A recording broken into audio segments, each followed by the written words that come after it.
Hello বন্ধুরা, সবাই কেমন আছো? আশা করি সবাই ভালো আছো।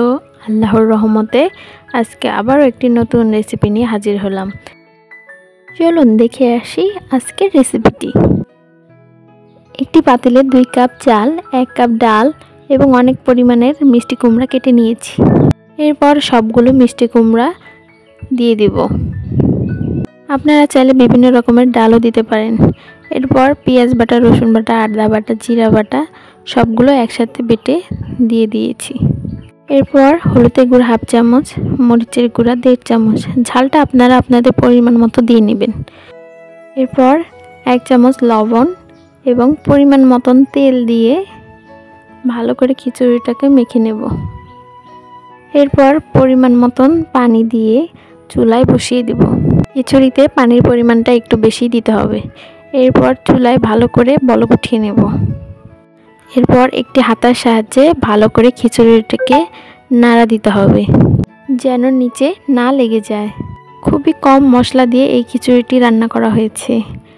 আমাদের নীলফামারী জেলায় এই খিচুড়িটির প্রচলন অনেক, খেতেও অনেকটা মজাদার। আপনারা না খেলে এই খিচুড়ির স্বাদটি অনুভব করতে পারবেন না, তাই প্লিজ আপনারা বাসায় একদিন ট্রাই করে দেখবেন। এরপর খিচুড়িটি ঘন হয়ে গেলে চুলায় একটি কড়াইতে কিছু পরিমাণ পেঁয়াজ, রসুন কুচি দিয়ে ভালো করে ব্রাউন কালার করে নেব। বৃষ্টির দিনে এই খিচুড়িটি খেতে অসাধারণ লাগে।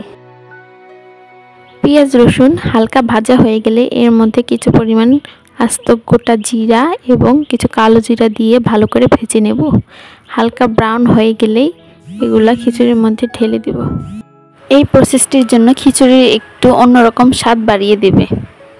এরপর খিচুড়িটি 1 মিনিট রান্না করেই নামিয়ে নিতে পারেন। আপনারা আমার ভিডিওটি যে যেখান থেকে দেখতেছেন একটি করে লাইক এবং একটি মিষ্টি কমেন্ট দিয়ে আমাকে আরও সামনের দিকে এগিয়ে নিতে সাহায্য করবেন। আর আমার চ্যানেলে যারা নতুন বন্ধু আছেন তারা চ্যানেলটি সাবস্ক্রাইব করে পাশে থাকা বেল আইকনটি প্রেস করুন, তাহলে সবার আগে আপনার কাছে নোটিফিকেশনটি চলে যাবে। আজকের মতন বাই, সবাই ভালো থাকবেন। আবার দেখা হবে অন্য কোনো রেসিপিতে। আল্লাহ হাফেজ।